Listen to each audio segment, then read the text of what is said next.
Hi. Hello. Hi. Welcome back to the Sex, Love, and Shit podcast with JJ and Nicole. Hey. We're back. Yes, we are. Since our last episode, we've actually got a question from someone, and we thought we'd start this session kind of talking about it to give any clarification that others may have. The question was, wait, before you go into the question, if you all want your questions answered, you can actually send it into our email at sexloveshit@gmail.com. Again, that's sexloveshit@gmail.com, and you too can have your question answered on this very podcast. Isn't that cool, JJ? It's so damn cool, man. It's so cool. We just out here, like, just trying to just spread some love, spread some information.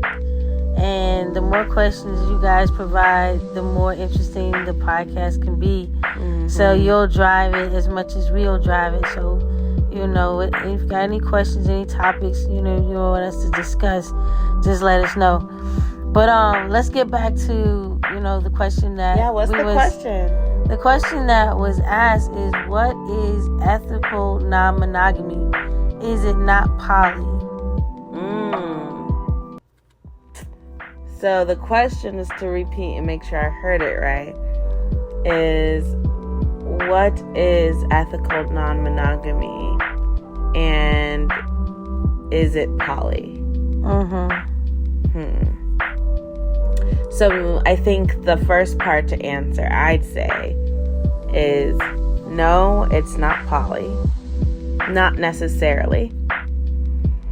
Poly can be, and poly is under the ethical non-monogamy umbrella.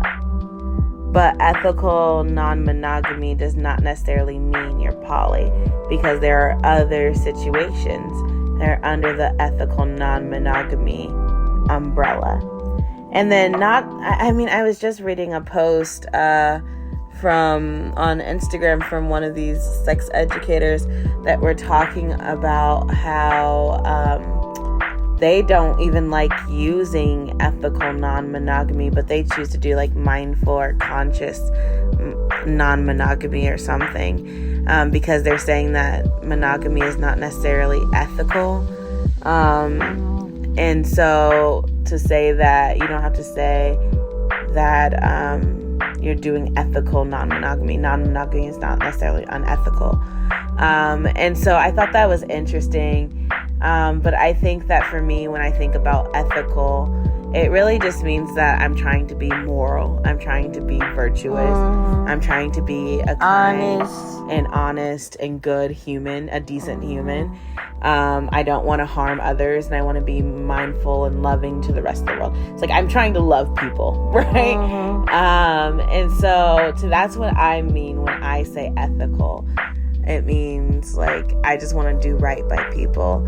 And then it just means that non-monogamous, that yes, I might have a primary partner, but I believe that there's lots of beautiful ways I can connect with other people, and that I enjoy connecting in sex or romance with people other than my primary partner.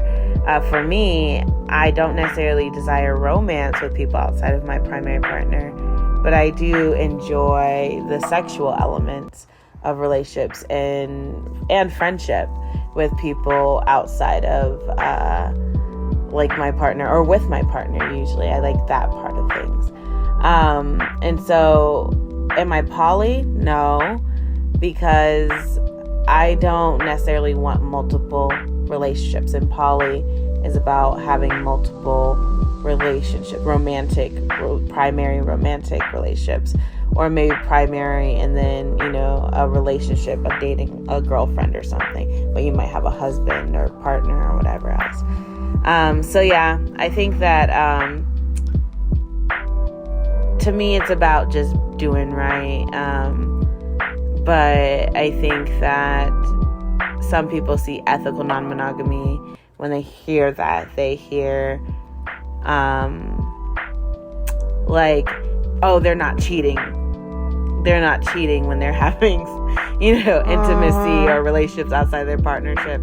They're not cheating. That's what ethical means, because they've agreed on it with their partner. But no, I don't know. I don't think that that's quite how I see it when I mean ethical. That's interesting, because the one word that comes to my mind when I hear ethical non-monogamy is no cheating, or not cheating, or cheating will not happen, or cheating is not the word that best describes the actions in which is taking place. But if you were to sum it up, it is not cheating, because both parties are aware as to what is happening. That's literally the only difference, because when you're cheating, you're not having. Some people have romantic relationships, but some people just have one-night stands or things like that. They're able to do that and separate themselves from their partner in that same moment.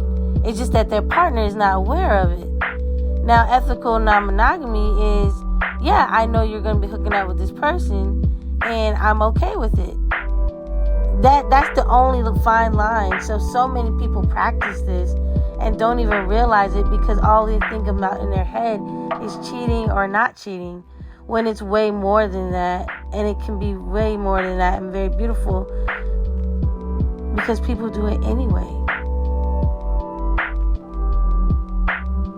That's my take on it.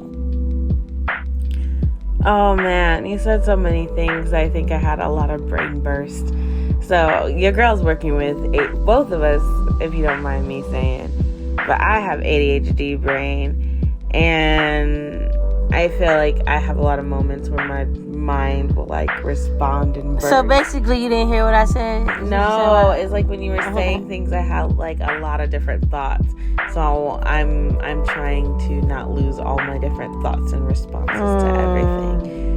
But I'm trying to choose what response I mean. I don't know. I call it burst because like a spider web of thoughts. So I'm like, okay, give me a second. Let me find how my response is going to be. And so I was trying to really understand a different perspective from mine, and I think cheating or not cheating concept of things. And then I have a lot of questions along the line of when you were saying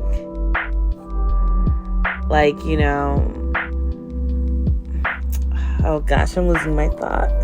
When I was saying how if you know that they're doing it, it's not cheating, and if they don't know that it is cheating, you talking about when I was talking about that, or another part when I was saying something? I think one of the later parts is when you were later saying, when I was mapping what you were saying in my brain, one of the later parts, you started to say it's a beautiful thing. What were you saying right before that? Oh, right. It's a beautiful thing to feel free in your relationship where you can be ethically monogamous. Oh, you were saying because so many people are already doing it. So I guess I have questions around what you meant around there. So just bookmark that. Because I was like, what do you mean by people are doing it anyways? Because I don't get what you meant there. And then the I'm okay, my partner knows, and it's just the cheating or not cheating. Because I think for me, I feel I guess in that frame, my brain thinks of it as is cheating the goal, and you just want to be I'm cheating, but my partner's okay with it, or I'm doing what culture sees as cheating, but my partner's okay with it. I don't get what you mean by that. Are you saying so I don't know what you mean. I'm trying to make sense. I'm just saying that if I was saying, okay, that if you are sleeping with someone else and your partner does not know, technically they call it cheating. What we do is we engage sexually with other people together and we know about it. So it's not cheating. Yeah, it's not. So that's, for me, when I like sum it up and wrap it in a bow, that's how I sum it up for me to understand what ethical non-monogamy is and the latter. It's basically saying that you are doing what a lot of people are doing, which is called cheating, but you're not cheating because you and your partner are under the understanding of what's going on. So I was just saying a lot of people already practice this, but they're doing it behind each other's back. Okay, I think I have questions about that second part, but to make sure I understood that first part, so you're saying that, like, the way you understand ethical non-monogamy is that you have an agreement with your partner to engage people outside of your relationship. Some people do it individually, right? That's where I would call it an open relationship.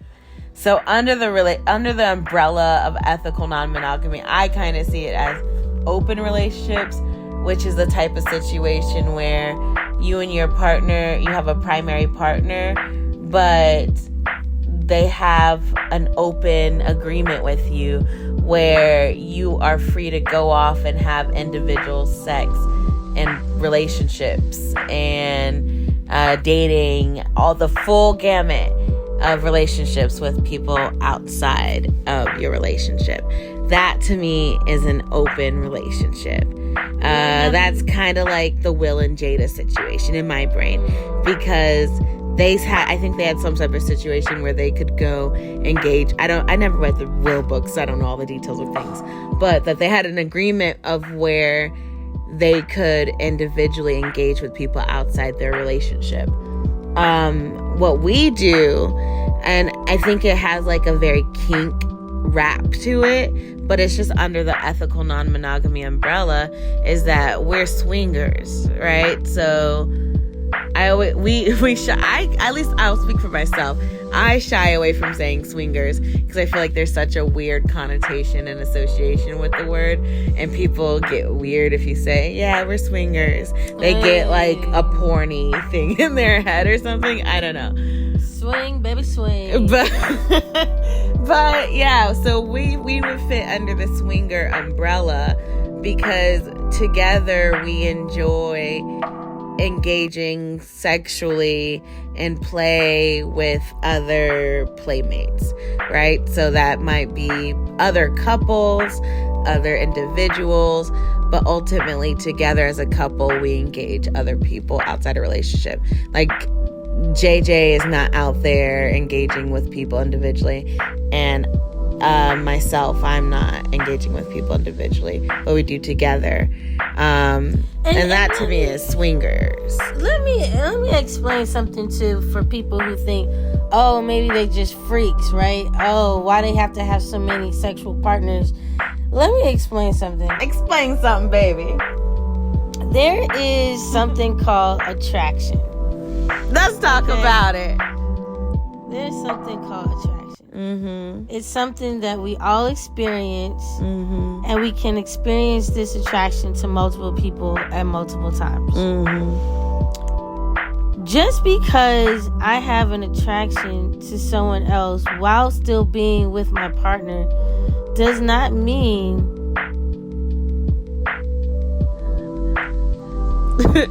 just because it's all right, we got each other. Just because you have an attraction to somebody else who is not your partner does not mean what? What does it not mean about your relationship with me? Oh, it doesn't mean it's non-existent. But that's not where I was going. Where were you going? All right. So, this is, listeners, this is a part of the show where we would remind you guys that mental health is very important. We suffer from ADHD. We're just neurodivergent AF. So, we're both sorry. Okay, sorry. Okay, I got a little distracting. And so okay, I know where I was going now. Okay, I'm sorry. Here we go.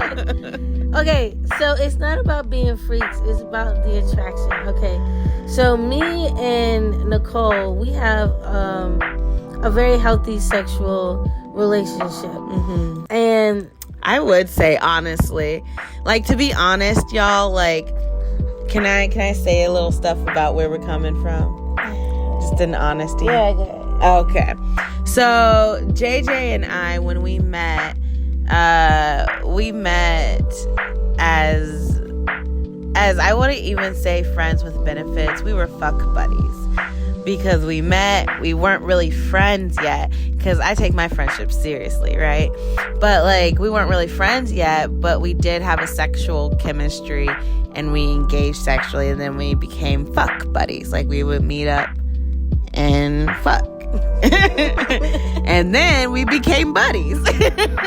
And then from becoming the buddies, there became some like intensive interest in relationship that was somewhat resisted for different reasons, and then we became in a relationship, and so it became down that route.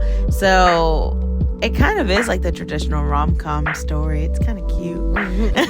We went from being fuck buddies to being all goo goo gaga in love and shit.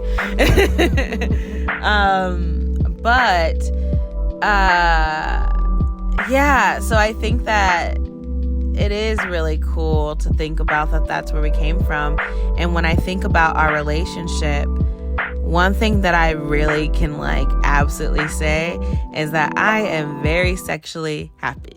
You know, like I have no like, if I was to like rate the intimacy, if I was to rate the intimacy in our relationship, I would say that like JJ and I have a really strong sexual health, you know, like sexual health of intimacy in our relationship. And I think that's really cool. Like that's a gift from where we started our relationship, and it means that that part of our relationship is really strong, at least, you know? Yeah. All right, now let me go back to what I was saying about us not just being freaks. Okay, yeah, we're not freaks. Let's get back to this attraction situation. So what I'm saying like JJ said, they are not going to walk away thinking that we just freaks. So what I'm saying is... I mean, but what's the problem if we are, though? Okay, there's nothing wrong like, what's wrong if what we are? Like, for real, though. There's nothing wrong with being freaks. Okay. Nothing's wrong with being a freak. There's nothing wrong with being... I mean, clearly we are. I mean... we are freaks. Okay, we are, but that's so why are we trying to tell them that we're not free? Because I also want them to realize, like, there's also something deeper to it, too, because for me, when I see Nicole with someone else, I get an instant rush of blood to my head and to my heart. And, you know, it could be a bit of jealousy. It could be a bit of, wanting to be a part of it or whatever the case may be. But it makes me recognize her again. It makes me see her again. It makes me want to make sure I don't take her for granted. There's so many things that come with it that I really enjoy. And that's why I like to participate in the swinger lifestyle. Oh, I feel like that sounds like such a different approach from where I come from with things. No, that's why like, because I like, ooh, yeah, that feels like in my brain, I'm like, I wonder if that's on the kink end of things. Because, like, when I think about it, I would never want to feel jealous. That's probably why I like it. I've had a harder time with that type of thing. Because, like, I'm not a naturally jealous person. And so even if I ever have that ping, it doesn't feel good to me. And it's not something that makes me ever, like, feel like I want. I don't know. I just, it's hard for me to understand that as a driving It doesn't have factor. to be like a gut-wrenching jealousy. It's more of like admiration, like adornment, and being turned on by someone else, being turned on by your partner. Like, there's something that comes over you where endorphins are released. Yeah. And I just love it. Like, I don't know, whatever that feeling is, whatever it is, it gives me a good rush. Yeah. And I enjoy it. I mean, that's so interesting because I think, like, yours is connected in seeing your partner with someone else. You know what I'm saying? Sexually. For me, I guess mine is more in, like, the free love hippie sense of, like, I'm just like, wow. One love. I'm enjoying sexual play with these two beautiful black women. You know, like, that to me is like, it's like enjoying the sexual play with and enjoying and embracing the beauty of multiple and the playful attraction, and like, I love that. And I think it's because, like, I remember on a date once, this person I was on a date, they asked me if they asked me what was like what would I say would my superpower be, and I told them I think it would be seeing beauty in people, because I really do. I think there's so many beautiful people in this world. Like, they're gorgeous, and people are sexy and magical and interesting and powerful and dynamic and diverse. And I really think that, like, I can see beauty in a lot of people, and the diversity of people. And I think it's a superpower.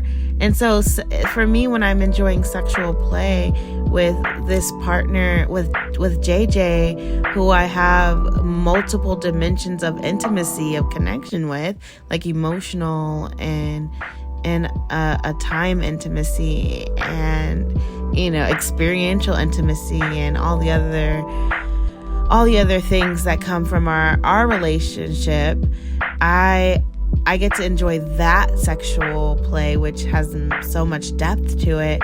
At the same time, I get to enjoy this spicy, exciting, beautiful play with someone else, and enjoying their unique beauty, and playing with them, and the newness of that, and I don't know how their body works at all, versus JJ might feel more like home, and something that takes, like, longer maturing and growing in depth and richness of experience.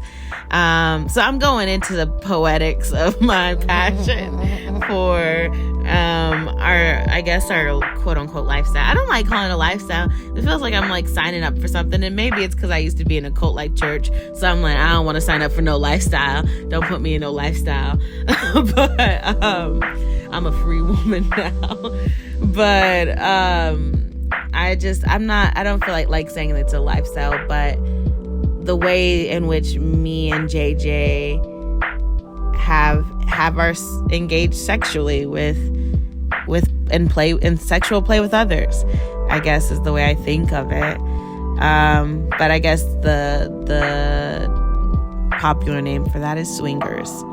So we're technically swingers under the ethical non-monogamy umbrella, and then poly's also under ethical non-monogamy umbrella. That just means that you might have multiple partners of different sizes, or not different sizes, different forms, or you might have, like, a romantic partner or a living partner, primary partner, and then a dating partner or something, or you might be open to romance and dating and all that.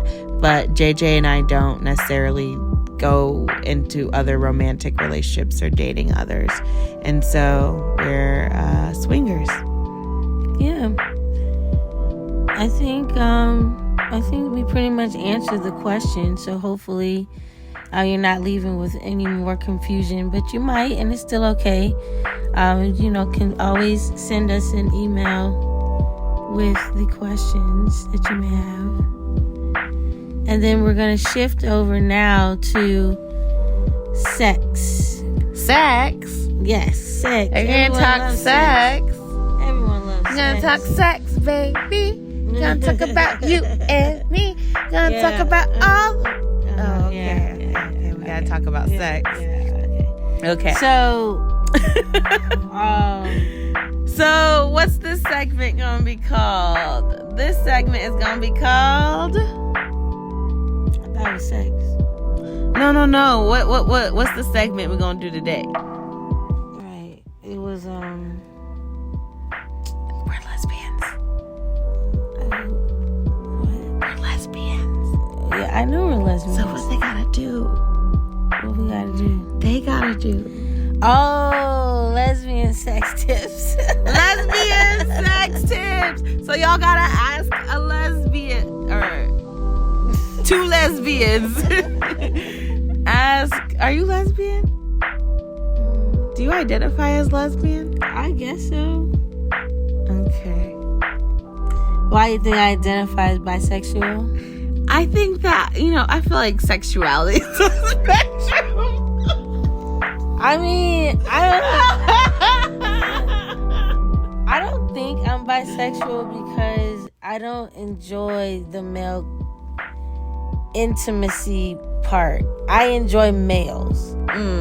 I think they're cool. I like hanging out with them. But being intimate with them just seems so foreign and not natural. So you're not actually attracted. You've had sex with men, but it's not, you don't enjoy the sexual experience with men in the same form or way that you do with women. Correct. Do you enjoy sex with men? I think the penetration part of it is enjoyable, but attached to the man, I'm not. So it's like you're masturbating with a man. Kinda, yeah. I don't. The part about the man is not attractive. The flat chest, the hairy shit, the beards, the grunts, the just everything. There's nothing soft about them, and I'm attracted to women and their bodies and just everything.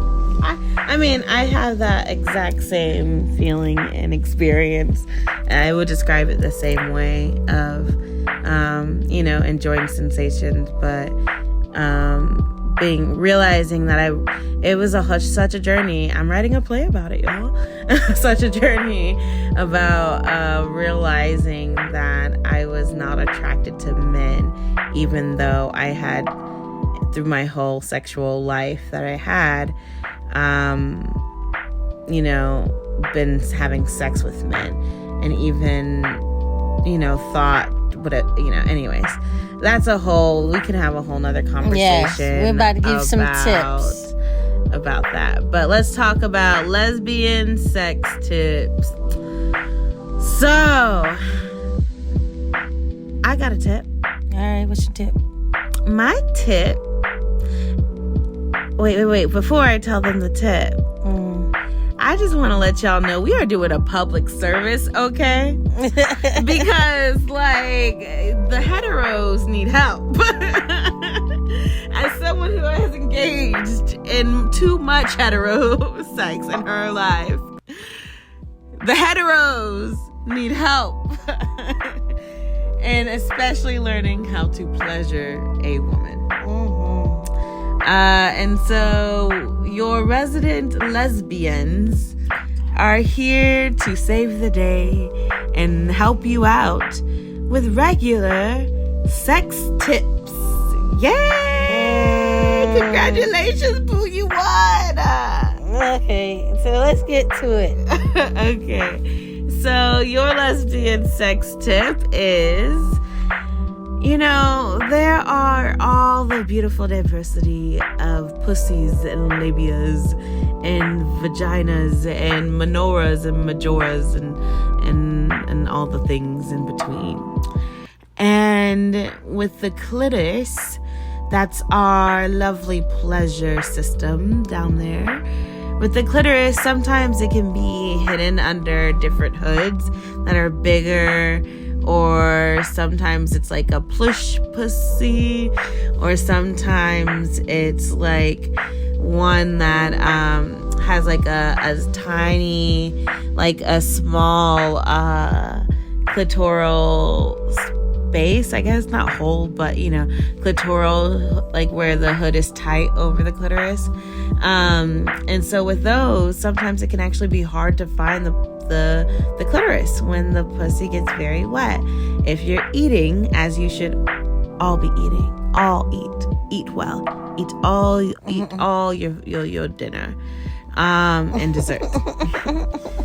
But yeah, and when you should make sure that you make sure you give lots of love to the clitoris, because that's the primary pleasure center for a woman down there. And so you want to make sure that you can find it, and when it gets wet, it can get harder because it gets more plush. And so just make sure that if you lose your way, start from the vaginal hole opening, which is usually a little bit more open. And so you can start there, and then ease your tongue up through the lips, up into the top of the clitoris, where it will be like a little bulb, yeah, like a little bulb. And then you found your spot. You found your clitoris.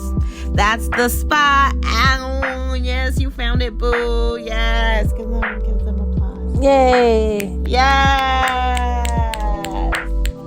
And so, yeah, you'll never lose a clitoris again. Mm-hmm. Eat well, soldiers.